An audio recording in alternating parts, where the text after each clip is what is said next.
해놨습니다. 그 끝부분에 33장 18절서부터 34장 9절까지는 이제 모세가 하나님께서 보여주신 영광을 보고 하나님께서 자기 자신을 계시하셨죠. 선포하시면서 자신의 이름을 선포하시는 장면이 34장 6절에 나왔었고요. 다음에 34장 10절서부터 28절까지는 자신의 영광을 보호하시는, 다시 말해서 그 영광을 보호하시기 위해서 하나님이 취하신 조치들이 나와 있습니다. 그것은 언약을 다시 한번 확인시켜주고 하나님 앞에서 그들이 언약을 어길 때는 어떠한 일이 일어날 것인지에 대한 경고가 나와 있죠. 그래서 요약을 거기 나눠진 프린트물을 보시면 일단 이 개요를 먼저 살피신 다음에 이제 구체적으로 한 구절씩 보겠습니다. 영광을 보호함 이렇게 돼 있죠. 예. 하나님께서는 모세에게 이스라엘 백성은 가나안에 살고 있는 백성들과는 달라야 한다는 사실을 상기시켰다. 그래야 하나님의 영광이 늘 함께할 수 있다. 모세에게 우상숭배의 죄에 대해 경고하신다. 가장 하나님께서 싫어하시는 것, 거짓 신을, 하나님 이외에 다른 것을 제1로 마음에 두는 것, 그것이 무엇이 됐든 간에. 그래서 신약 성경에서는 탐욕은 우상숭배라고 골로새서 3장과 에베소서 5장에 기록했습니다.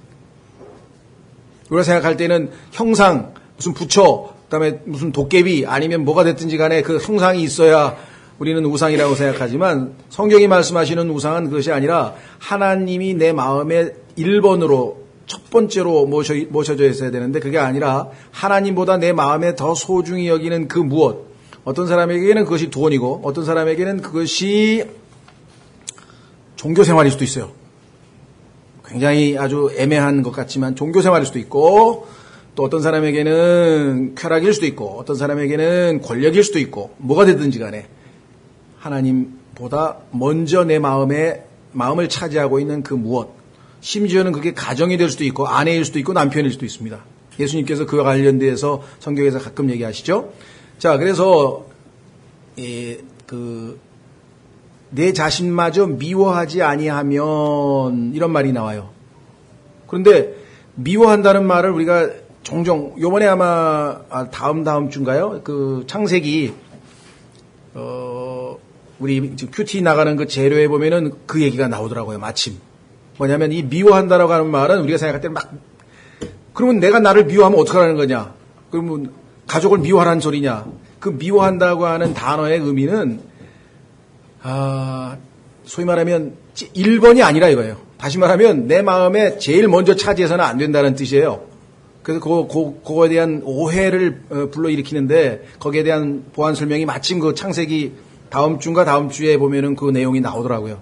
그걸 참조를 하시면은 이 미워한다는 게 무슨 증오한다는 그런 뉘앙스가 아니라 그것이 더 앞서서는 안 된다. 그러니까 하나님보다 내가 더 앞서서는 안 되고 하나님보다 그 어떤 것이 앞서서는 안 된다는 의미에서의 내 자신마저 미워하지 아니하면 나의 제자가 될 수 없다는 말씀인데 우리가 읽을 때마다 조금은 뉘앙스가 이게 무슨 소린가 정말 미워하라는 뜻인가. 근데 우리가 생각하는 미워한다는 개념하고는 다릅니다. 그건 이제 기회가 있으면 한번 여러분 생각해 주시면 좋겠고. 자, 계속 보시면 이는 썩지 않을 하나님의 영광을 썩을 형상으로 바꾸는 짓이며 그렇습니다. 로마서의 경고가 나와 있죠. 창조주보다 창조물을 더 경배하고 섬기는 짓. 하나님은 창조주고 나머지 모든 것은 다 창조물입니다. 그러니까 하나님 이외의 그 무엇이 먼저 내 마음을 차지하면 그것은 우상 숭배가 되는 것이에요. 그렇게 되면 하나님은 어떠한 분이신가? 성경에 보니까 나 주는 질투하는 하나님이라. 하나님의 질투의 대상이 되는데요. 고린도전서에 보니까 우리가 하나님을 질투나게 해야 되겠느냐? 하나님보다 우리가 강하냐? 바울의 질문이 아주 노골적이죠. 하나님을 질투나게 해봐야 나만 손해본다 이거예요. 하나님이 나보다 세니까 하나님이 그 질투나가지고 화가 나시면 난 뭐가 되냐 이거죠. 내가 하나님보다 강하지 못할 바에야 하나님을 질투나게 하는 짓을 해서는 안 된다. 하나님의 질투는 아주 거룩하신 질투이기 때문에 성경에서 우리가 일반적으로 어떤 나쁜 이미지를 주는 그런 질투하고는 다르죠. 당연히. 자, 그 다음에 하나님께서는 이스라엘에게 자신의 율법을 주신 바 이는 그들로 경건한 삶을 살고 그분의 영광을 나타내도록 함입니다. 이 말씀대로 살지 아니하면 하나님께서 보여주신 영광이 아무 의미가 없어요. 아까 얘기했지만 우리가 놀라운 날이었네. 그날이 있기는 있었어요. 그러나 실제적으로 지금 현재 내가 하나님의 영광과 동행하고 있는가? 하나님의 영광이 내 위에 머물러 있는가? 그걸 생각한다면 아닌 경우가 허다하죠. 아까 오늘 읽어보세요에 보면 기억나셨죠? 구원은 받았고 영생도 보장을 받았지만 우리 중 많은 이가 두려움, 불안, 쓴뿌리, 분노 속에서 살고 건설적인 관계를 맺지 못하고 등등등등. 그것은 불순종으로 인한 하나님의 영광이 지금 우리를 임시적으로 떠나 있는 상태. 그거죠. 자, 다시 돌아오셔서요. 이제 그 10절부터 28절까지 본문 말씀을 한번 보겠습니다. 그분께서 이르시되 보라 내가 언약을 맺노라 내가 아직 온 땅에서나 혹은 어떤 민족 가운데서도 행하지 아니한 놀라운 일들을 너의 온 백성 앞에서 행하리라. 내가 너와 함께 행할 일은 두려운 것이므로 너와 함께 있는 온 백성이 주의 일을 보리라. 자, 여기 보시면 하나님께서 아브라함에게 하신 약속을 여기서 다시 한번 아주 확정시키게 됩니다. 더더군다나 여기 보시면 여러 민족에 대한 이야기가 나오죠. 어떤 민족 가운데서도 행하지 아니한. 그래서 이스라엘 백성을 하나님께서는 뭐라고 얘기하냐면은 거룩한 민족이라, holy nation인데요. 이것은 하나님 거야. 하나님 몫으로 따로 떼어놓은 민족이고, 그래서 성경에서는 민족들, 그다음에 거룩한 민족. 근데 그 민족들은 우리가 이방인들이라고도 하고 이교도들이라고도 하고, 거룩한 민족은 이스라엘이라기도 하고 히브리인이라기도 하고 유대인이라고도 하고 명칭이 여러 가지가 있죠. 자, 여기 보시면 이스라엘은 하나님의 것이다. 그걸 어떻게 알 수 있습니까? 9절에 뭐라 그랬습니까?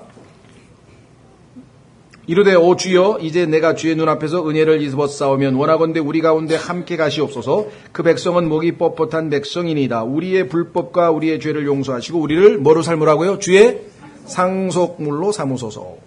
우리가 하나님 거다요. 우리는 홀리 네이션, 거룩한. 그렇죠? 예. 자, 그래서 이제 이스라엘 백성과 다른 민족은 어떻게 해야 된다? 달라야 된다. 이게. 뭔가 달라야 된다.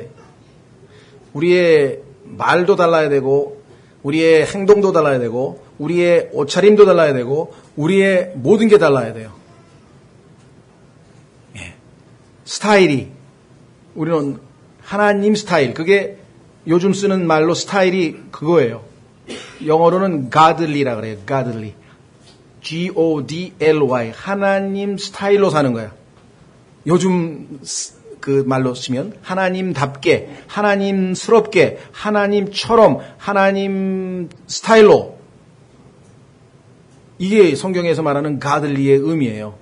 우리말로 이걸 경건하게 하니까 이게 무슨 저 불국사에 가서 경건하게 마음가짐을 하고 옷차림을 막 이런 식의 느낌을 자꾸 받는데, 이 경건이라고 하는 말은 상당히 잘못된 번역인 것 같아요. 근데 워낙 우리가 오랫동안 그냥 가들이라는 말을 그렇게 써왔기 때문에 정말 어쩔 수 없이 경우에 따라서는 하나님의 성품에 따라, 하나님의 뜻에 따라 경건, 막 가들이라고 하는 말을 어떻게 번역하기가 어려우니까. 그렇죠? 의미 전달은 잘 되죠. 하나님 스타일로. 근데 그걸 성경에다가 하나님 스타일로 살라 이러면 안 되는. 그건 또 너무하잖아요. 그러니까 이걸 어떻게 번역을 해야 할지 고심하다가 문맥에 따라서 하나님의 뜻에 따라 살라고 이렇게 의역을 해놓기도 하고, 또는 하나님 성품의 신비라고 해가지고, 그죠? The Mystery of Godliness 했는데 그것도 그렇게 번역을 하고, 또 어떤 경우에는 도저히 안 되겠으니까 그냥 경건치 아니함에 따라서 Ungodliness 하면 경건이라고 또 쓰기도 하고. 저도 사실은 답이 없어요. 그러니까 우리말의 한계예요. 그래서 필요한 경우에는 하나님께서 이 영어를 우리가 필요한 경우에 사용해야 되는 겁니다. 그렇죠? 네. 그러니까 그 뉘앙스를 살릴 때에는 어쩔 수 없이 그게 필요한 거예요. 도움이 되니까 우리가 하나님 뜻을 이해하는. 하나님 God. 근데 성경에 그 뉘앙스가 살려진 표현이 몇 군데 나와요. 그 중에 대표적인 게 베드로전서예요. 베드로전서에 보면은 너희가 말할 때 하나님이 말씀하시는 것처럼 말하래. 그럼 우리가 하나님 흉내를 내라 이런 뜻이 아니잖아요. 그렇죠? 예. 자, 한번 확인해 보겠습니다. 왜 언어 생활에 있어서 우리가 하나님하고는 너무 차이가 나냐? 예수님이 하시는 말씀을 들으면 예수님의 혀는 학자의 혀예요. 학자의 혀. 그래서 예수님의 말씀은 지혜로운 말씀이 흘러나와. 예수님의 말씀은 은혜로운 말씀이 흘러나와. 예수님의 말씀은 소금같이 간이 딱 맞아. 계란 흰자를 소금도 안 찍어 먹으면 어떻게 되겠습니까? 성경에 나오잖아요. 욥기에 보면은 계란 그 흰자에 소금도 안 찍어 먹는 것 같은 그런 말을 하면은 이 밋밋해가지고 그렇죠? 예수님이 하신 말씀은 간이 탁 맞아요. 그래서 골로새에 보면은 그리스도인들의 언어 생활에 있어서는 이 소금에 간을 치듯 하라. 딱 맞아야 그래도 맛있잖아요. 그죠? 예, 어떤 사람은 또 너무 짠 사람이 있어. 그래가지고 그냥 너무 짜면 또 안 되겠죠. 그렇죠? 예. 자, 베드로전서 4장 보십시오. 11절. 베드로전서 4장 11절. 누구든지 말하려거든 하나님의 말씀들을 말하는 것 같이 하고 누구든지 섬기려거든 하나님께서 주시는 능력으로 하는 것 같이 그 일을 하라. 이게 우리가 성경에서 말씀하시는 가들리의 개념이에요. 흉내내라는 거 아닙니다. 예. 흉내내면 안 되죠. 그건 이미테이션이면은 가짜 아니에요. 그렇죠? 예. 진짜이신 분이 우리 안에서 말씀하시는 것처럼 해야 돼.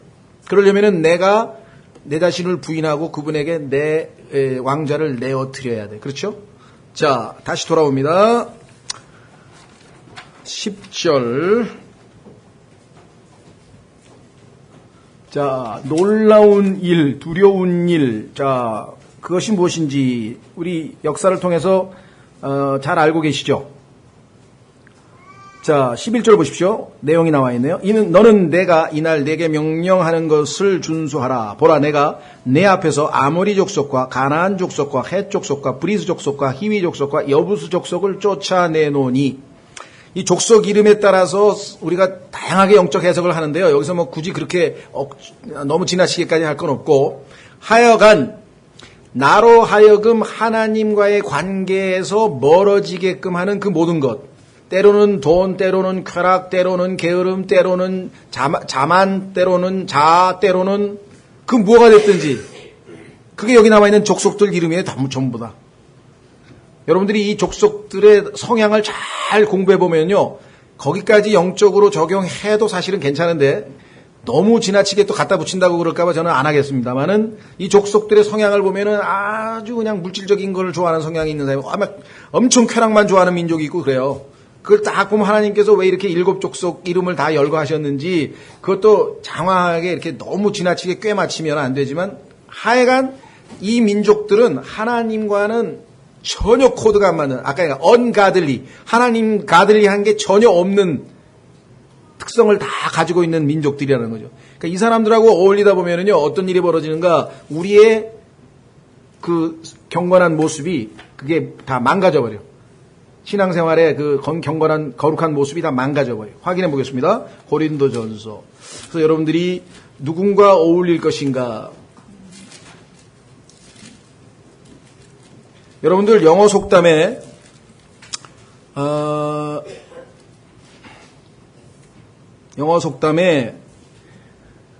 그 사람이 사귀는 친구를 보면 안다 그런 말이 있어요. 누구랑 노는지 보면 그 사람 수준을 안다. 그죠? 그리스도인들도 마찬가지입니다. 누구랑 노는가 보면은 그 사람 영적 수준을 알 수가 있어요. 예.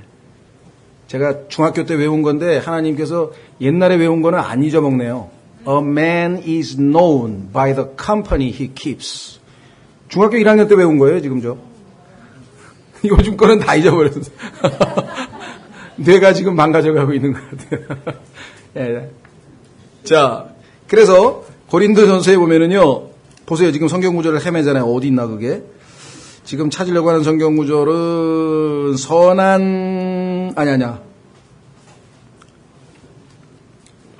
부패한 아니지? 악한 사귐은 부패한 우리의 어디 있죠? 고린도전서 10장. 고린도전서 15장입니까? 죄송합니다. 제가 역시 계속 지금 뇌가 안 좋아지고 있네요. 고린도전서 15장 33절 말씀. 보십시오. 속지 말라. 악한 사귐은 선한 습성을 부패시키느니라. 악한 사귐은 선한 습성을 부패시키느니라. 그리스도인으로서의 경건한 삶을 사는 사람이 그렇지 않은 사람들과 자꾸 어울리다 보면, 자, 우리의 선한 습성, 하나님이 우리에게 주신 그런, 여기서 습성이라고 하는 말은 매너예요, 매너. 매너란 말은 삶의 방식이거든요. 생활 방식이 점점점 세상적으로 바뀌어버려요. 그 일곱 족속하고 놀다 보면은 그 사람 스타일로 놀아. 그럼 하나님의 거룩한 백성이 거룩함이고 뭐고 다 하나님의 자녀로서의 백성으로서의 특징을 다 잃어버려. 그러면 세상하고 똑같은 거야. 그러려면 하나님의 영광이 떠나버리신다 이 말이죠. 영광을 보호하기 위해서 하나님께서 그렇게 조치를 취한 것. 그렇죠? 자, 여기서 조심할 것은 그러면 영적으로 이렇게 좀 아직 어리고 이런 사람들하고는 어울리지도 말란 소리냐? 아니죠. 같이 놀지 말라 그랬지. 돕기 위해서는 같이 있어야죠. 그렇죠? 그 대신 거기에 휩쓸려서는 안 되는 거예요. 그 경계선상이 애매모호해요. 어떤 분들은 도우러 갔다가 휩쓸려가지고 안 돌아오는 분이 있더라고. 그냥 세상으로 멀리 떠나버린 사람이 있어요. 그러니까 자기가 자기를 알아야 돼. 주님, 제가 이들하고 이렇게 어울리면 휩쓸려서 내가 넘어지거나 무너질 것 같으면 그냥 기도만 하고 뒤로 물러서 있고, 주님께서 나에게 확실하게 이 사람들을 바로 잘 인도해서 오히려 그들을 끌어올릴 수 있는 그런 정도의 영적 수준을 하나님이 나에게 지금 주셨으면 그들을 도와줘야 되겠고, 그렇죠? 예. 그냥 전혀 능력이 안 되는데 물에 빠진 사람 구한다고 들어갔다 같이 빠져 죽는 사람이 지금 신문에 가끔 나오잖아요. 영적으로도 동일한 현상이 벌어지더라고요. 똑같아요. 조심하셔야 돼요. 자, 그래서 11절 나는 이날 내게 명령하는 것을 준수하라. 보라 내가 내 앞에서 아모리 족속과 가나안 족속과 헷 족속과 브리스 족속과 히위 족속과 여부스 족속을 쫓아내노니. 자, 여러분들 여기 보면 가나안이라 그랬는데 우리 가나안 농군학교도 있고요. 가나안 제과도 있고요. 이 가나안을 보통 우리는 좋은 뜻으로 쓰죠. 그렇죠? 일부러 제가 비판하려고 하는 건 아니고요. 성경에 보면은 이 가나안이라고 하는 말은 원래로는 저기가 아니에요. 성경에서 긍정적으로 쓰이는 단어가 아니죠. 그렇죠? 여러분도 아시다시피 가나안이라고 하는 것은 어떤 뜻입니까?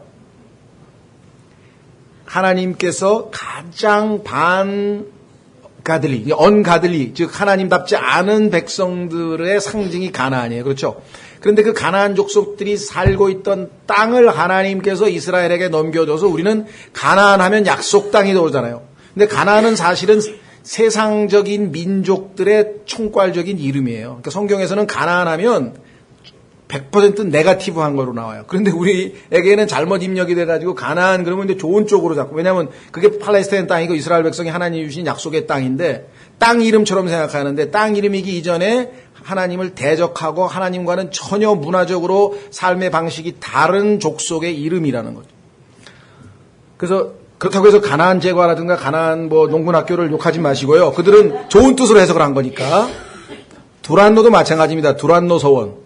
두란노라고 하는 것은 이교도 철학자가 아카데미 이런 장소 하나 빌려가지고 여기서 일종의 요즘으로 치면 사교육 시키던데요.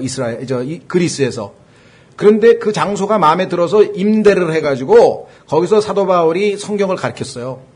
그러니까 두란노란 그것이 긍정적인 의미로 이제 바뀐 거죠. 그러나 실제 두란노는 이교도 철학자들, 즉 하나님을 믿지 않는 불신자 철학자의 이름이에요. 무슨 말인지 이해가 되셨죠? 예, 그래서 그런 것들도 우리가 좀 조심해야 되고, 예, 그렇다고 해서 절대로 두란노 하면서 또 그거 가지고 가서 쓸데없는 비판하는 분들이 있는데 그게 제가 볼 때는 조심스러워야 돼요. 그건 아니에요. 그분들은 그걸 몰라서 좋은 뜻으로 쓰고 있는 건데 그걸 가지고 가서 비판하면 안 되겠죠. 자, 여기 밑으로 내려가서 12절. 너는 스스로 조심하여 내가 들어가는 땅의 거주민들과 언약을 맺지 말라. 여기 나왔잖아요. 그것이 내 한가운데서 올무가 될까 염려라. 언약 맺지 말라 그랬는데 언약 맺어서 올무가 된 그 첫 번째 민족 이름이 뭐죠? 이스라엘 백성이 멀리서 와가지고 빵도 다 곰팡이가 나고 가죽 부대가 다 하면 막 이래가지고 속였잖아요.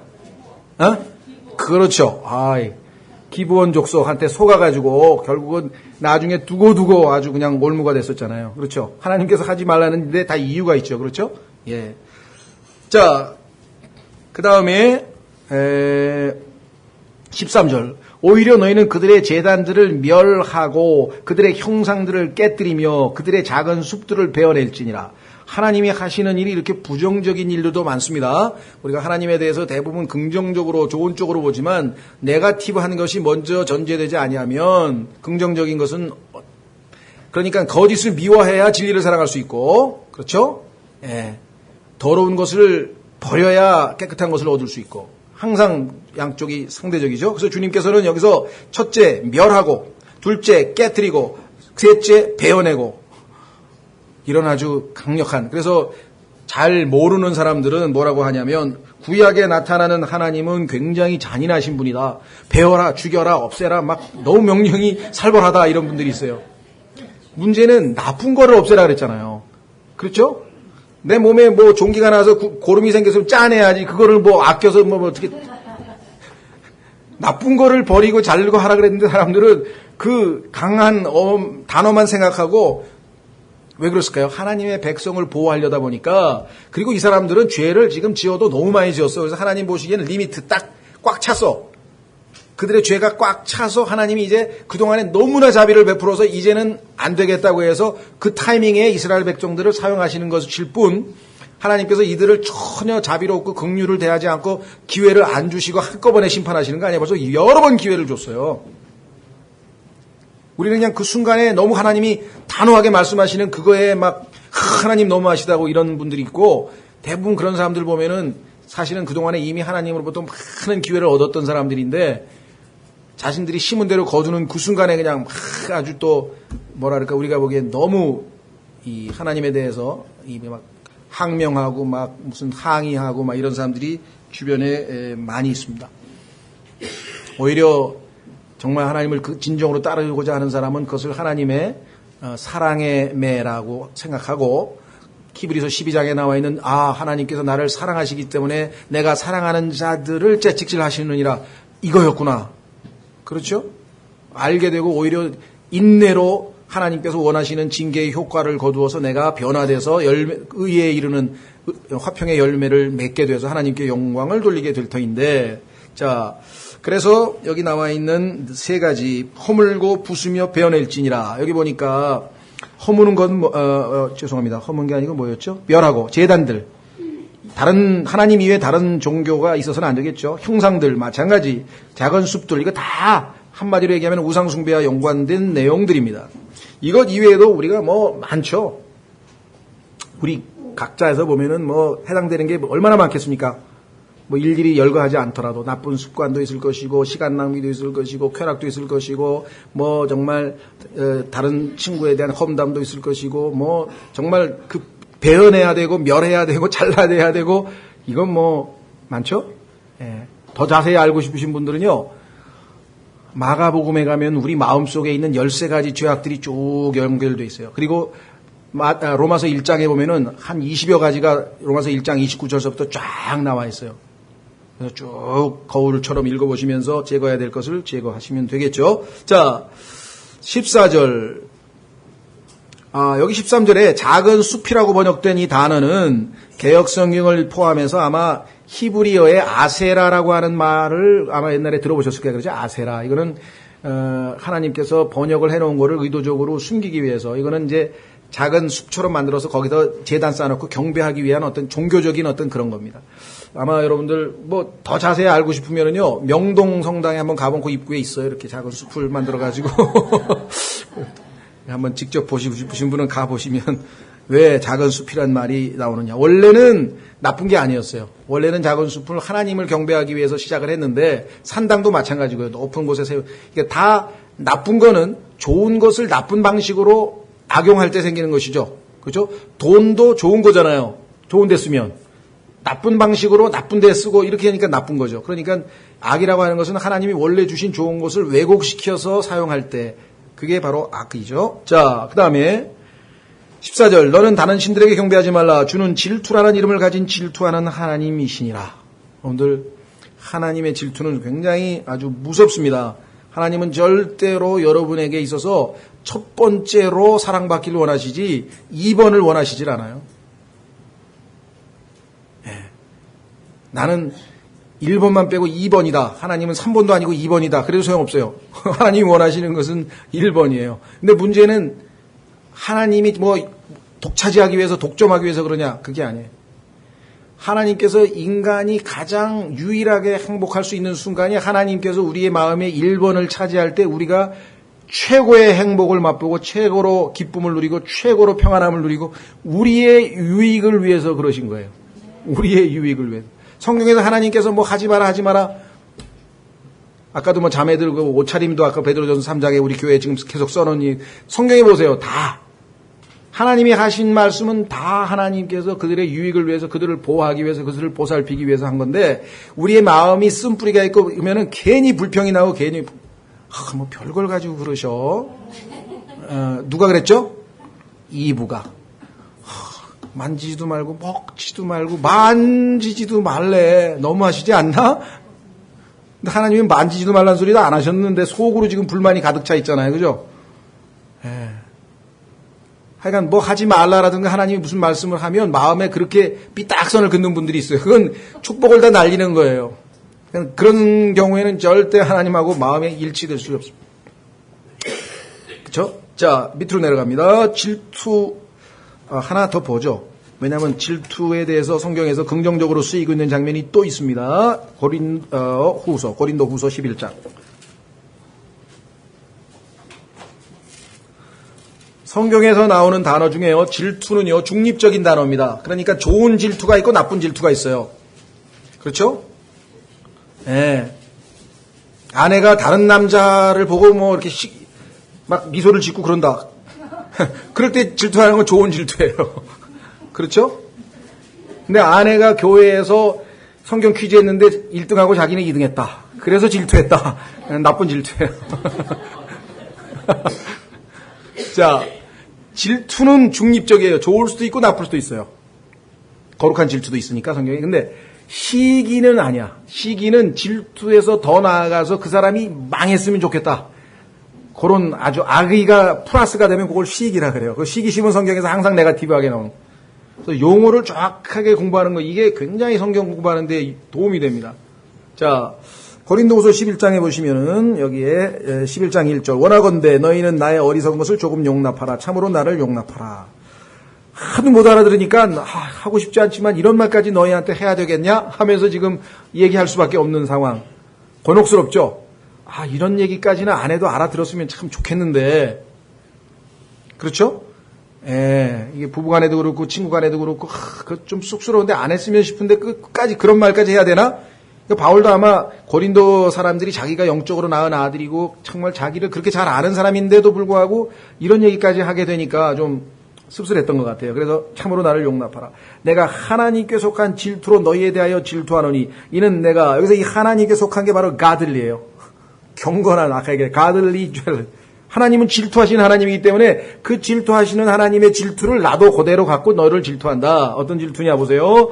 이는 내가 너희를 순결한 한 처녀로 여러 명 아닙니다. 주님의 몸된 교회는 수없이 많은 지체들로 이루어진 단 한 명에 그래서 아까 양떼도 딱 하나라 그랬죠. 양떼 주의 양떼 한 무리예요. 그래서 그 누굽니까? 나양석 형제님은 한우리 그게 한우리 교회 그래서 이름을 지은 거예요. 한떼라 이거예요. 한떼 여러 떼들이 아니고 한떼 양떼 한우리. 자 그래서 보시면 순결한 한천으로 그리스도께 드리기 위해 한 남편에게 너희를 정혼시켰기 때문이라. 폴리감이라 그러는데 일부 달처제가 아닙니다.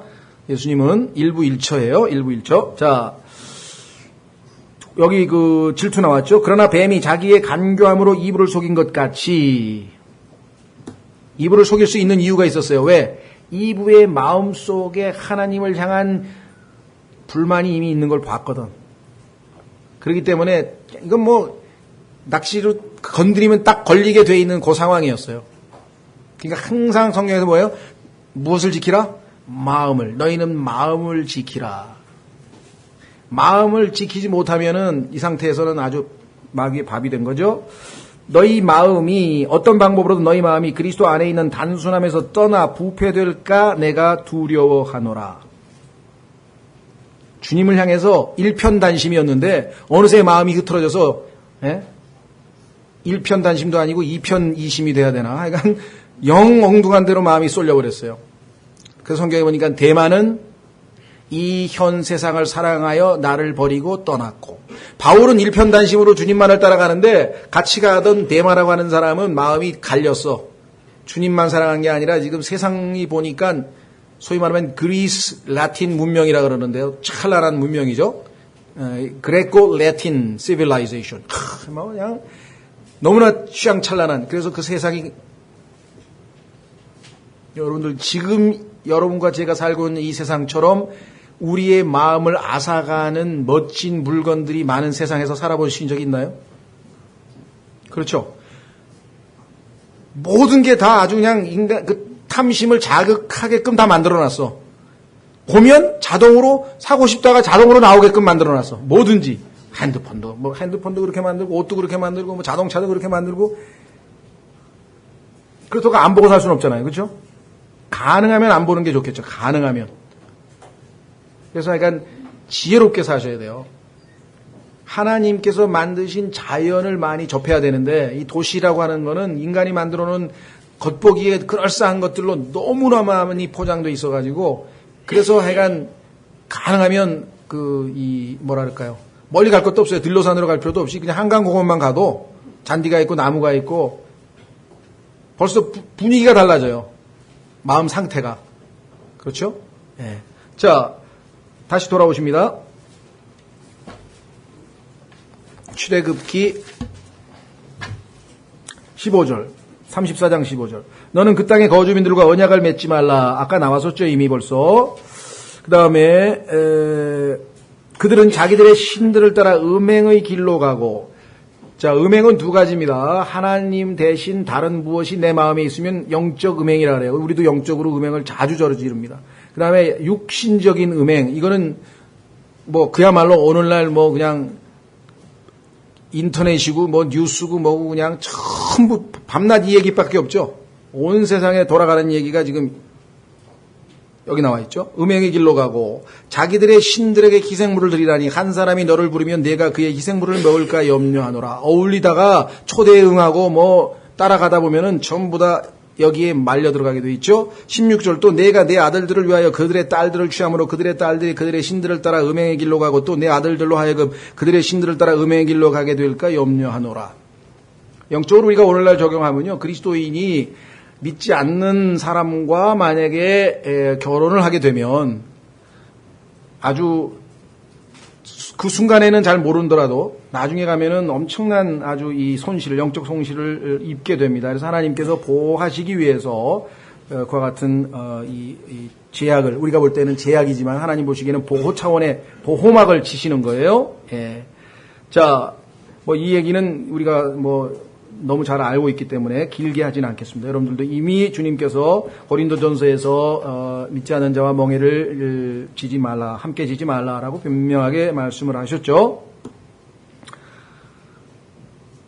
그래도 나는 뭐 내가 하고 싶은 대로 하겠다. 뭐 어쩔 수 없죠. 뭐 대가도 본인이 뭐 받아들여야 되겠죠.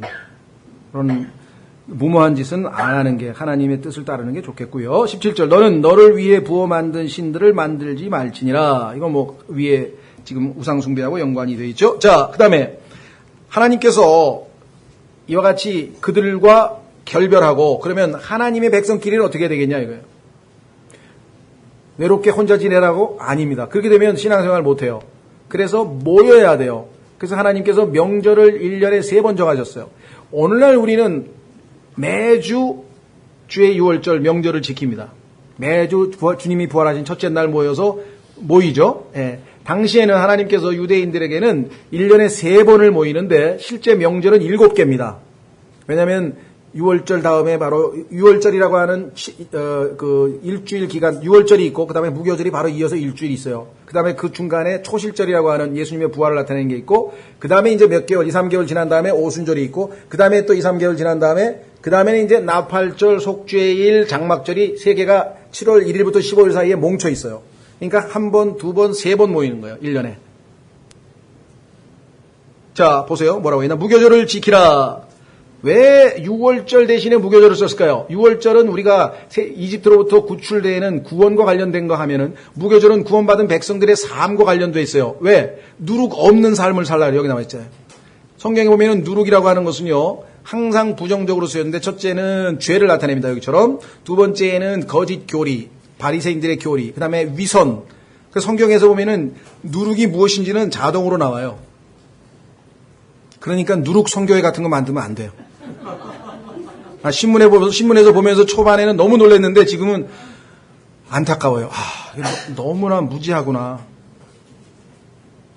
어떻게 누룩 성교회를 만들어가지고 그 성교회 회원들은 뭐가 되는 거야. 그래서 성경을 잘못 해석했죠. 왜냐하면 누룩을 긍정적으로 해석을 해버린 거예요. 네? 그렇죠? 조그만 빵덩이에다가 이스트를 집어넣었더니 그냥 먹음직한 빵이 됐잖아요. 그거 먹으면 죽는데 잘못하면. 독이 들어있는데, 독사에 독이 들어있는데, 안타깝죠. 자, 그래서 여기 보시면은, 무교절, 의도적으로 6월절 대신에 하나님께서는 이 문맥에서는 그리스도인의 삶의 방식에 대해서, 그렇죠? 우리의 죄들을 다 제거하고, 거짓 교리를 다 제거하고, 위선을 다 제거하고, 그래서 그런 걸 상징하는 무교절. 무교동 생각하면 안 돼요. 또 막 막걸리에 무교동 낙지 막 이러면 안 되고, 과거에 술 자수신 분은 그러다. 난 무교절 하면 자꾸 무교동이 생각이 나서 그 사람의 과거가 엿보여요. 무교동에서 놀았구나. 한자 말이에요. 할 수 없이 이게. 누룩 없는, 없다 이 말이죠. 자, 두 번째, 내가 내게 명령한 대로 너는 아비볼 그때에 이래 동안 누룩 없는 빵을 먹을지니 이는 내가 아비볼에 이집트에서 나왔기 때문이니라. 그러니 세상에 있는 누룩을 먹으면 안 되지 이제 더 이상. 19절, 태를 여는 모든 것은 내 것이니 내 가축 가운데 첫 새끼로 수컷은 소든지 양이든지 다 그러하니라. 첫 새끼 예수님께서 우리 자신을 위해서 내어드린 것처럼. 20절, 그러나 너는 나귀의 첫 새끼를 어린 양으로 대속할 것이요 그것을 대속하지 아니하려거든 그것의 목을 꺾을 것이며. 성경에 보면요, 나귀는요, 구원받지 못한 사람을 상징하는 것으로 나옵니다. 욥기에도 들나귀 같다 그랬죠? 동물학자들에 따르면 들나귀는요, 이 세상에서 절대로 인간의 힘으로 길들일 수 없는 존재래요. 그런데 이 나귀가 딱 한 가지 길들일 수 있는 방법이 있어요. 그게 뭔지 아십니까? 나귀 타고 입성하시는 예수님을 등에 태우면 얌전해져요.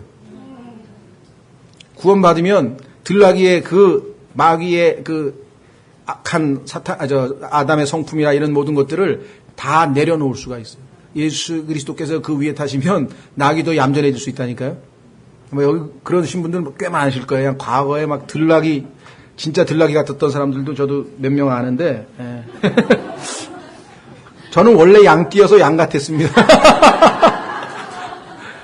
겁이 많아가지고 저는 양처럼 근시고 겁이 많고 등등. 그 다음에 여기 보시면은 그것의 몫을 꺾을 것이 내 아들 중에 처음 난 모든 자를 대속할지니라. 아무도 빈손으로 내 앞에 보이지 말지니라.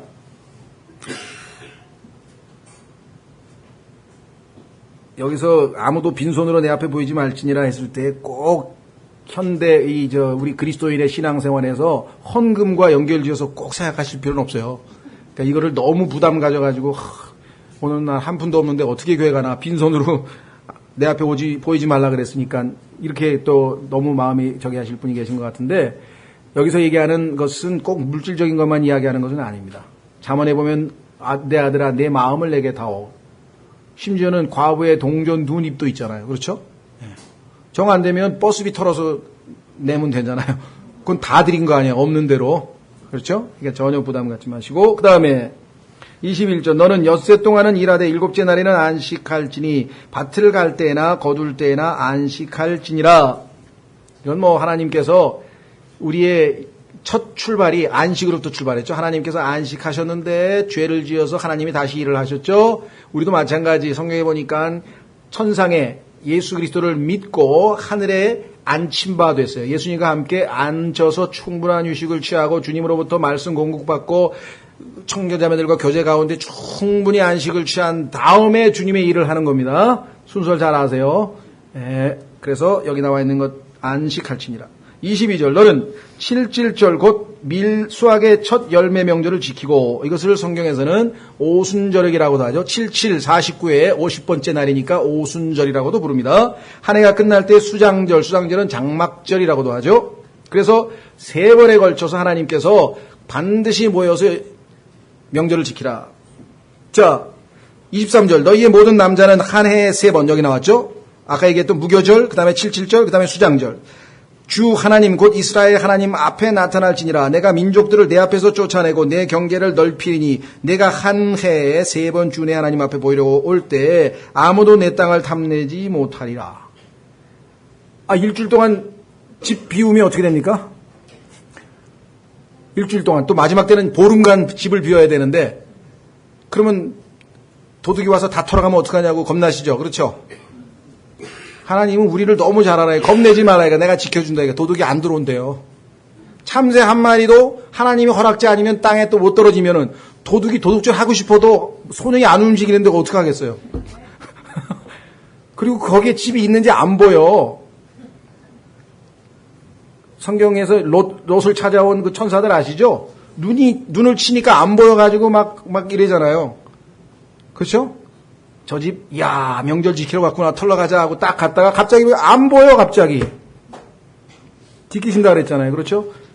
그러니까 여러분들, 특히 장사하시는 분들, 주일날 매출 때문에 안 되겠어. 그런 분이 있어요. 여기에 이제 믿음이 필요한 것 같아요. 과거에 한 형제한테 제가 그래서 신앙생활을 계속하려면 형제는 주일날 매출을 포기하고, 근데 제 주일 매출이 일주일 매출의 절반이에요. 그럼 다는 아니네. 절반. 그렇지 않으면 형제는 절대로 하나님 못 섬길 거다. 왜? 그 매출이 머릿속에서 빙빙 도는데 그게 되겠냐. 결국은 교회를 못 다니고 있어요. 지금 몇 년째. 포기해야 돼, 포기. 아예 주일날 일 안 하는 직장을 구하든지. 그렇죠? 장사하는 사람 특히, 그렇죠? 하나님 믿어야 돼요. 하나님께서 내가 이것을 하나님께 바치면 하나님께서는 몇 배로 갚으시는 분이라는 믿음이 있어야 돼요. 이거를 못 하더라고요. 이걸 하시는 분들은 하나님의 신실하심에 따라 몇 배로 보상을 받고 더 기쁨으로 신앙생활 하실 수 있어요. 그렇죠? 안에서 자매니처럼 죽으면 죽으리라. 죽으면 죽으리보다는 덜하죠. 굶으면 굶으리라. 죽으면 죽으리보다는 조금 덜하잖아요. 아무리 얘기를 해도 미련이 있어서 결국은 나중에 가서 이제 후회하더라고요. 그때 형제님 말씀 들을 건데. 그죠? 그럼 매출이 막 앞에서 돈이 왔다 갔다 하니까 못 참았어요. 결국은. 자, 여기 보시면 주님의 약속이 있습니다. 아무도 내 땅을 탐내지 못하고 하나님께 경배하기 위해서, 하나님을 섬기기 위해서, 하나님과 교제하기 위해서 만약에 손해본 거라면요. 그 손해를 그냥 손해로 놔두시는 하나님이 아니시거든요.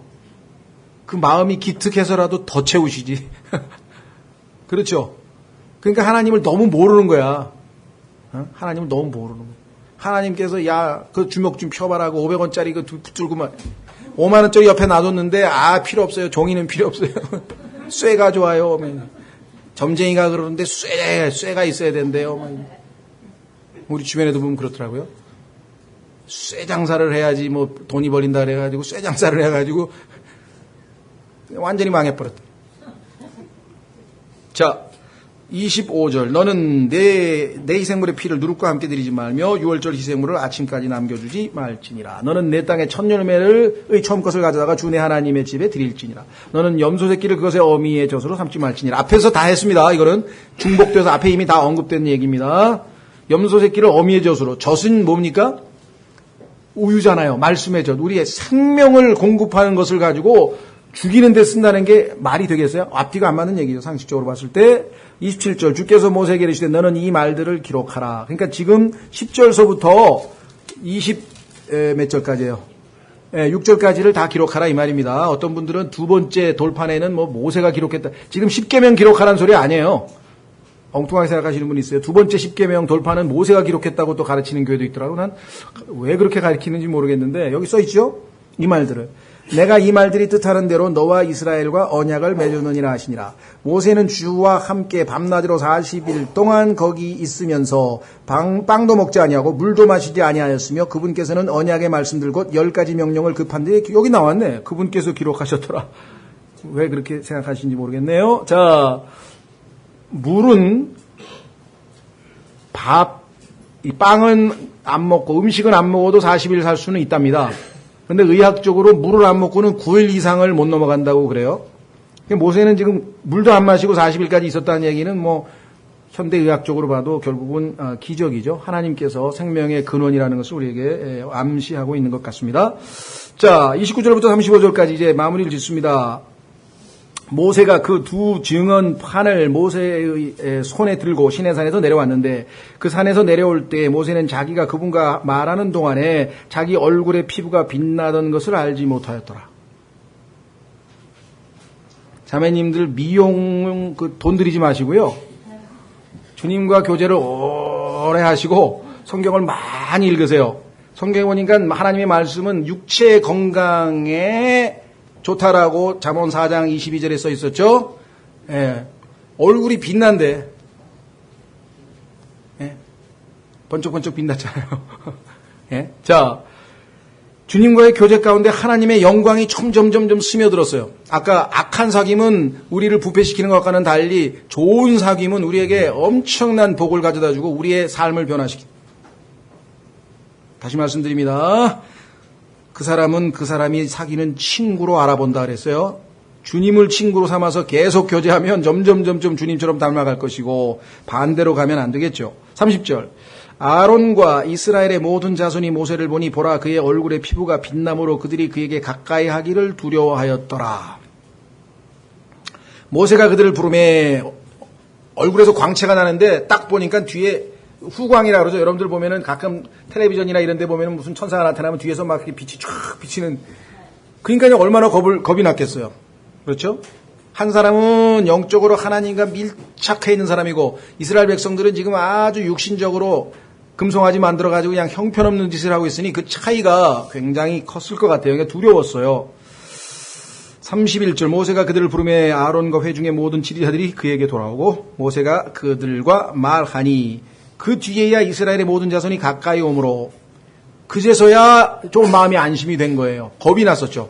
뒤에 하나님께서 지금 같이 오시나 보다. 우리 김송아지 만든 거 벌 받으면 어떡하냐. 뭐 하여간 온갖 두려움은 하나님이 주신 겁니까? 안 준 겁니까? 디모데후서 1장 7절에 보면은 하나님께서 우리에게 주신 것은 두려워하는 영이 아니요. 여러분의 마음에 하나님이 나를 버렸으면 어떡할까? 하나님이 하면서 이런 벌 받을 것에 대한 여러 가지 이런 근심, 걱정, 두려움은 하나님으로부터 온 영이 아니다. 그래서 분명히 말씀하셨죠, 성경에. 자, 32절 그 뒤에야 이스라엘의 모든 자손이 가까이 오므로 그가 주께서 시내산에서 자기에게 말씀하신 모든 것을 그들에게 명령으로 주니라. 아까 10절서부터 26절까지 쭉 이야기를 해서 줬습니다. 모세가 그들에게 말하기를 마칠 때까지 베일로 자기 얼굴을 가렸더라. 1차적으로 이스라엘 백성들이 두려워했기 때문에였겠고요. 두 번째로는요, 아시다시피 이 영광은 오래가는 영광이 아닙니다. 이게 율법의 영광이기 때문에 고린도 후서 3장에 가면은 율법과 은혜를 비교하면서, 그렇죠? 율법과 은혜를 비교하면서 우리 안에 와 계시는 영광의 소망 되시는 예수 그리스도와, 그렇죠? 은혜의 영광과 율법의 영광과는 엄청난 차이가 있어서 율법의 영광은 일시적이고 사라져버린다 그랬어요. 그래서 결국은 그 사라져버릴 거 아니에요? 이건 잠시 있으면? 그렇기 때문에 결국은 가려버린 것이에요. 그 사라져가는 그런 것이 결국은 좋은 모습으로 비치지 않겠죠. 자, 그래서 34절 그러나 모세가 주 앞에 들어가 그분과 말할 때에는 밖으로 나올 때까지 베일을 벗었다가 나와서는 그분께서 명령하신 것을 이스라엘 자손에게 일렀으되 이스라엘 자손이 모세의 얼굴을 보고 모세의 얼굴이 피부가 빛나는 것을 보았으므로 모세가 그분과 말씀을 안으로 들어갈 때까지는 다시 베일로 자기 얼굴을 가렸더라. 자, 이 사건이 도대체 우리에게 가르쳐주고 있는 것이 무엇인가? 구약 성경은 기록 목적이 우리에게 뭔가를 배우게 하기 위함이라 그랬죠.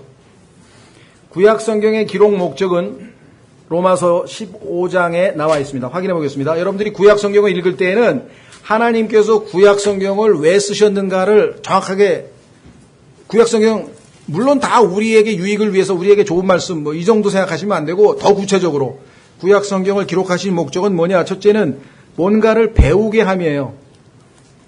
배울 게 많죠. 자, 로마서 15장.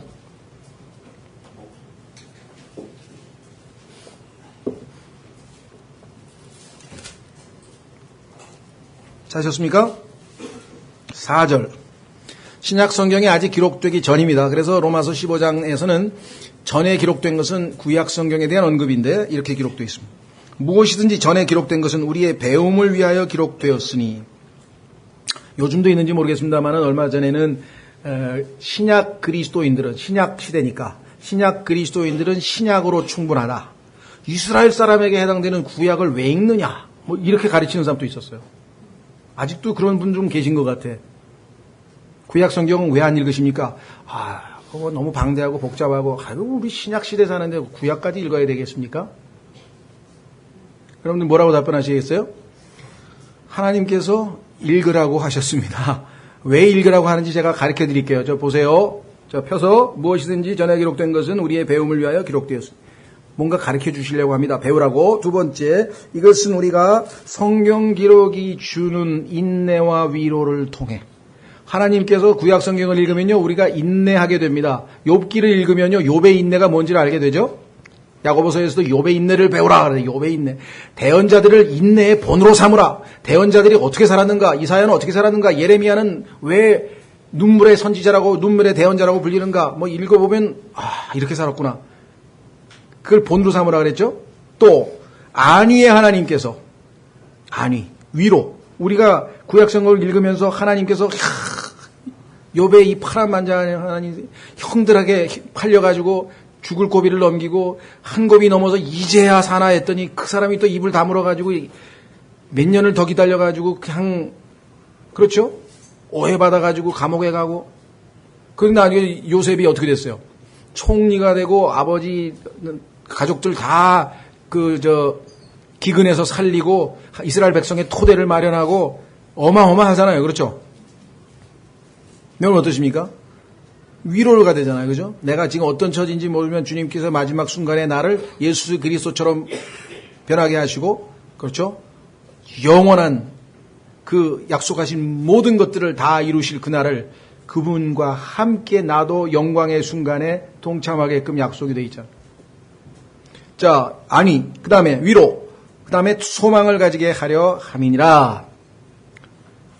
근데 구약 성경을 안 읽으려고 하는 이유가 하나 있어요. 그것은 뭐냐? 고린도전서 10장에 가면은 구약 성경을 통해서 이렇게 긍정적인 좋은 것만 하나님이 주시는가? 아니고 구약 성경에 보면은 읽다 보면은 때로 하나님께서 우리를 야단치시기 위해서 사용하셔요. 이것을 훈계라 그래요. 훈계. 너 잘 봐둬라. 이 사람들이 불순종해서 어떤 일을 당했는가. 너도 불순종하면 비슷한 일을 겪을 것이다. 이렇게 가르쳐 주시는 거예요. 배우긴 배우는데 자 확인해 보겠습니다. 고린도전서 10장 찾으셨습니까? 예. 5절. 그러나 하나님께서 그들 중에 많은 사람들을 매우 기뻐하지 아니하셨으므로 유대인들의 광야 생활입니다. 그들이 광야에서 쓰러졌느니라. 이제 이런 일들이 우리의 본보기가 되었으니 이것은 그들이 탐한 것 같이 우리도 악한 것들을 탐하지 아니하게 하려 함이라. 그들 중에 어떤 자들이 너희는 우상 숭배자가 되지 말라. 이것은 기록된 바 백성이 앉아서 먹고 마시며 일어나서 뛰놀더라 함과 같으니라. 그들 중에 어떤 자들이 음행하다가 하루에 23,000명이 쓰러졌으니 오늘날 자주 설교해야 될 내용 중에 하나인 것 같아요. 그렇죠? 복음 설교할 때 우리는 그들과 같이 음행하지 말자. 또한 그들 중에 어떤 자들이 그리스도를 시험하다가 뱀들에게 멸망을 당하였으니 우리는 그들과 같이 시험하지 말자. 또 그들 중에 어떤 자들이 불평하다가 파멸시키는 자에게 멸망을 당하였으니 너희는 그들과 같이 불평하지 말자. 성경에 보니까 하나님께서는 불평하는 자들을 기뻐하지 아니한다. 우리는 하나님을 기뻐하시기 위해서 살고 있는데 그렇죠? 여러분들이 친구에게 또는 뭐 남편에게, 아내에게, 자식에게, 엄마에게, 부모에게 불평하잖아요. 사실은 누구에게 불평하는 거예요? 하나님께 하는 거예요. 왜 이렇게 덥지? 누구에게 하는 얘기입니까, 지금? 어? 남편에게 불편해봐야 결국은 뭐예요? 하나님이 왜 이런 형편없는 남편을 주신 겁니까? 결국은 그 얘기예요. 그렇죠? 여러분 어떠세요? 감사하는 말을 하려고 그랬잖아요. 아유, 그래도 뭐, 꼴뚜기도 뭐를 할 줄 아네. 긍정적으로 봐야지.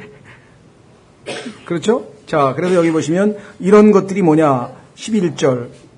이제 이 모든 일은 그들에게 본복이 일어났으며 또 그것들을 세상 끝을 만난 우리를 어떻게 하기 위해서? 혼계하기 위해 기록되었느니라. 구약 성경을 읽으면요. 많은 경우 영적으로 넘어질 것이 안 넘어질 수 있어요. 훈계를 받아서. 거기 써 있잖아요. 12절에. 그런즉 스스로 서 있는 줄로 생각하는 자는 넘어지지 않도록 주의할지니라. 구약 성경을 꾸준히 읽으면요. 그 속에 자기의 모습들이 많이 나와. 이불을 보면 만지지도 말라. 나도 이런 불만이 하나님 앞에 숨겨져 있는 드러나죠? 예. 욥은 또 어때요? 욥기 31장을 보면 그냥 나는 이렇게 살았습니다. 이렇게 살았습니다. 이렇게 살았습니다. 이렇게 욥기 31장을 읽으면요. 여러분과 저는 불평이고 뭐고 아무것도 없어. 하나님이 욥기 31장에 대해서 뭐라 하냐면 완전하고 곧바르고 하나님을 두려워하고 악에서 멀리한 자라. 그 삶의 내용이 욥기 31장에 나와 있어요. 근데 문제는 어디에 있느냐? 욥이 그거를 자기 입으로 얘기를 했어. 여기에 문제가 있는 거예요. 하나님은 그렇게 평가해줘. 제대로 살았어. 근데 그것 때문에 마음이에요. 교만해진 거예요. 아, 나는 이 정도로 살았는데 어떻게 하나님이 나를 이렇게 힘들게 하실 수 있냐? 여기에 이제 걸려 넘어진 거예요. 그거보다 몇 배 더 거룩하게 살아도 하나님이 뭐든지 하실 수 있다. 그거를 깨달은 게 욥기 41장이에요. 내가 뭘 몰라서 이렇게 살았다고 자랑했는데 유구무원입니다. 입 다물고 가만히 있겠습니다. 내가 몹시 밉습니다. 하나님. 하나님께서는 무슨 일이든지 하실 수 있습니다. 지금 내가 당한 것보다 더 심한 고통을 주셔도 하나님은 여전히 선하시고 여전히 의롭습니다. 그 고백을 나올 때까지 하나님께서 욥을 다루신 거예요. 욥이 왜 위대한지 아시겠어요? 이 세상에 욥기를 읽고 욥보다 불행하다고 생각하는 사람이 있습니까? 욥의 별명이 the, 그죠? unhappy. 그 불행한 사람. 욥보다 더 불행한 사람 없죠. 그죠? 그 불행한 사람. 예? 그 사람이 하나님을 배워가는 과정. 욥기를 읽으면 왜 두려운가? 욥같이 그렇게 완벽하게 살았는데도 이 세상에서 가장 큰 고난을 당했다면은 하나님께서 나 같은 사람에게는 엄청 지금 적게 고난을 주시는구나. 그게 큰 위로가 되는 거죠. 자, 다시 돌아갑니다. 마지막 정리를 하고 마치겠습니다. 다음 시간에 35장부터 우리 파이널을 보겠는데요. 고린도후서 읽고 마칩니다. 고린도후서를 읽으면 요 부분을 통해서 하나님께서 신약 그리스도인들에게 주시고자 하는 배움, 교훈, 가르침, 그게 뭔지 알 수 있어요. 모세가 가졌던 그 영광과는 차원이 다른 영광을 예수 그리스도를 통해서 우리에게 주신 분, 율법의 영광보다 훨씬 더 놀라운 영광을 우리에게 주신 분. 확인해 보겠습니다. 고린도후서 3장. 찾으셨습니까? 7절부터 18절까지 잘 읽습니다. 읽으면서 여러분들이 바로 이거구나 이렇게 아시고 마무리 짓습니다. 그러나 돌에 써서 새긴 사망의 직무에도 영광이 있어서, 지금 모세가 영광스럽게 나타났잖아요. 얼굴에 빛이 났죠. 이스라엘 자손들이 모세의 얼굴의 영광, 곧 없어질 영광으로 인해 그의 얼굴을 똑바로 쳐다보지 못하였거든. 그 정도 영광에도 어마어마하다 그랬는데 하물며 영의 직무에는 더욱 영광이 있지 아니하겠느냐? 우리는 지금 생명의 영이요 생명인 하나님의 말씀의 사역자가 됐어. 그러면 얼마나 더 영광스럽냐? 정죄의 직무도 영광이 될진데 의의 직무는 영광이 더욱 뛰어날지니라. 나니라. 영광스럽게 된 것조차도 이 점에서 영광을 갖지 못한 것은 뛰어난 그 영광으로 인함이라. 모세의 영광과 예수 그리스도로 말미암아 우리 안에 들어오신 영광의 소망 되신 예수님과 비교하면 너무 차이가 난다. 우리는 몇 배의 영광을 누리고 있는 것이다. 11절 없어진 것에도 영광이 있었을지인데 남아있는 것에는 더욱 영광이 있느니라. 그런즉 우리에게 이 같은 소망이 있으므로 우리는 매우 분명한 말을 사용하고 이스라엘 자손들이 이미 사라진 것의 마지막을 똑바로 보지 못하게 하려고. 모세가 점점 빛이 사라진다, 빛이 사라진다. 얼마나 씁쓸하겠어요. 그죠? 그걸 못 보게 하려고 베일을 가렸다는 거예요. 모세가 자기 얼굴을 베일로 가린 것 같이 하지 아니하노라. 우린 그럴 필요가 없으니까. 그러나 그들의 마음이 가려졌으니 이는 이날까지도 옛 상수어 언약의 말씀을 읽을 때 바로 그 베일이 벗겨지지 아니한 채 남아있기 때문이라. 그 베일은 그리스도 안에서 없어졌으나. 이 베일이 신약 성경에서 뭐였습니까? 예수 그리스도의 육체였죠. 그래서 예수 그리스도의 육체를 상징하는 그 베일이, 그 커튼이 위에서부터 아래로 쫙 예수님께서 죽으시는 순간에 찢겨나가면서 결국은 그 지성소를 언제든지 우리가 영 안에서, 이제는 더 이상 물질적인 것이 아니죠. 영 안에서 언제든지 그 안에 은혜의 영광스러운 은혜의 왕좌 앞으로 나아갈 수 있는 길이 열렸잖아요. 그렇죠? 이날까지도 15절 모세의 글을 읽을 때 그 베일이 그들의 마음을 덮고 있도다. 유대인들은 아직도 예수 그리스도 참된 영광 그분을 알지 못하고 있어요. 여전히 베일을 가린 채로 구약 성경을 대하고 있어요. 그 속에 계시된 예수 그리스도를 만나야 되는데 너희가 성경을 상고하거니와 그 성경은 나에 대하여 증거한다 그랬는데 유대인들은 여전히 베일을 가린 채로 율법을 지키겠다. 우리는 의롭게 살겠다. 모세가 우리의 조상이다. 아브라함이 우리의 조상이다. 이러고 있는 거예요, 지금. 베일이 가려가지고. 16절. 그럼에도 불구하고 그들의 마음이 주께로 돌아서면 그 베일이 벗겨지리라. 주님께로 돌아서면요, 베일이 벗겨지면서 제대로 된 영광 나오죠? 18절. 17절. 이제 주께서는 그 영이시니 주의 영이 계신 곳에는 거기에는 자유가 있느니라. 이제 더 이상 여러분과 제가 율법에 매여서 사는 거 아니에요. 이게 갈라디아서 주제예요. 갈라디아서 주제 전체가 바로 율법을 따라 사느냐 성령을 쫓아 사느냐 그 주제입니다. 지금 어제 카카오톡에 최지숙 자매님이 갈라디아서를 공부하고 있는데요 하고 보내셨더라고요.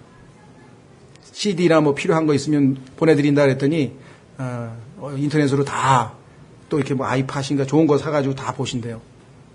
갈라디아서. 이번에 신학원에서 한 거 한번 자세히 차근차근 한번 보십시오. 이것이 무엇인지 이해가 되시겠죠? 자, 18절 마지막 구절입니다. 그러나 우리는 다 가리지 않은 얼굴로 거울을 보는 것 같이 주의 영광을 바라보며 같은 형상으로 변화되어 영광에서 영광에 이르렀나니 이것은 곧 주의 영으로 말미암은 것이니라. 계속해서 우리는 지금 영광에서 영광으로 변화돼서 나중에 우리 안에 전기가 환하게 들어온 것처럼 지금은 희미하겠지. 거울을 보듯이 희미하다 그랬으니까. 그러나 점점 우리 안에서 그리스도께서 형성되고 늘 쉽게 말씀드리죠. 엄마 뱃속에서 아이가 처음에는 사람의 형태가 아니었다가 조금 지나면서 점점 사람의 형태를 띠어 나중에 엄마 뱃속에 나오는 그 순간에 완전한 사람의 형태를 띠듯이 우리 안에 계신 그리스도도 점점 조금씩 그리스도의 모습이 나타나서 나중에 예수 그리스도를 만나는 순간 우리도 엄마 뱃속에서 나온 아이가 사람의 모습을 했듯이 똑같이 그리스도와 같이 될 것이라고 성경에 요한일서에 약속했고 로마서 8장에 약속했고 빌립보서 1장에 약속했고 그 약속을 붙들고 사는 것이 우리가 소망하에 사는 거라. 그렇죠? 그래서 이 구절을 잘 읽어보시면 그때의 영광과 지금의 영광의 차이가 무엇인지 보이는 영광, 보이지 아니하지만 믿음으로 바라볼 수 있는 영광 이해가 되시겠죠? 예, 다음 시간에는 이제 35장서부터 여기 뒤에 나와 있는 프린트물 내용을 한번 금방 제가 요약했으니까 읽어보시면 무슨 소리인지 이해가 되실 겁니다. 우리가 출애굽기는 이제 이렇게 해서 다음 주에 대단원의 막을 내리고 그 다음에 우리가 공부해야 될 것은 전도서인데요. 왜 전도서를 벌써 2번이나 공부했는데 지난 16년 동안 16년 맞나요? 교회 그렇죠? 16년 동안 우리가 2번 공부했는데 세 번째 다시 전도서를 공부해야 될 것은 전도서는 일종의 예방주사예요. 주기적으로 맞아야 돼요. 가장 세상적인 사람이 이 땅에 어떻게 살아서 어떻게 허망한 헛되다고 인생에 대해서 얘기를 했는지 보면은요, 여러분들도 지금 내가 하고 있는 것들 중에 나중에 내가 후회하면서 헛되구나 그럴 게 너무 많다는 거죠. 그래서 이 21세기에 이 물질 문명이 만연하고 있는 이 시대에는 주기적으로 전도서를 가르쳐야 된다. 이게 그래서 여러분들 좋은 기회가 저도 마찬가지고요. 점점 느슨해지고 세상적으로 되고 이게 하나님 말씀이 예방주사 맞으면 다시 긴장이 되고 또 마음의 허리를 동일 수 있는 계기가 되겠습니다. 다 같이 일어나셔서